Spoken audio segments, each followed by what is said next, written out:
Hello learners, welcome to Sure Question Academy. Please watch the videos, like and subscribe to the channel. നമുക്ക് വൈദ്യുത പവറുമായി ബന്ധപ്പെട്ട ഈ ചോദ്യം പരിശോധിക്കാം. ഒരു വൈദ്യുത ഉപകരണത്തിന്റെ പ്രതിരോധം 30 ഓം ആണ്. അത് 120 വാട്ട് പവറിൽ പ്രവർത്തിക്കാൻ രൂപകൽപ്പന ചെയ്തതാണ്. ഈ പവർ ലഭിക്കാൻ എത്ര വോൾട്ട് നൽകണം? നമുക്ക് ഇതിന്റെ ഉത്തരം കണ്ടെത്താം.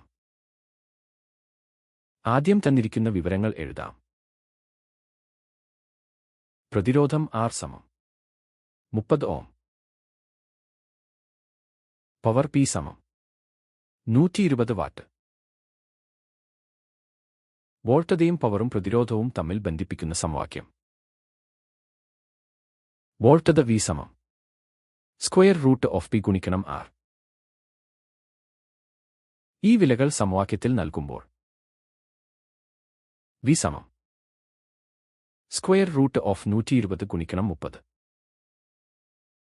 120ഉം 30ഉം ഗുണിച്ചാൽ √3600. 3600ന്റെ വർഗ്ഗമൂലം അഥവാ സ്ക്വയർ റൂട്ട് 60 വോൾട്ട്. അതായത് ഈ ഉപകരണത്തിൽ 60 വോൾട്ട് നൽകണം. നന്ദി. Happy learning.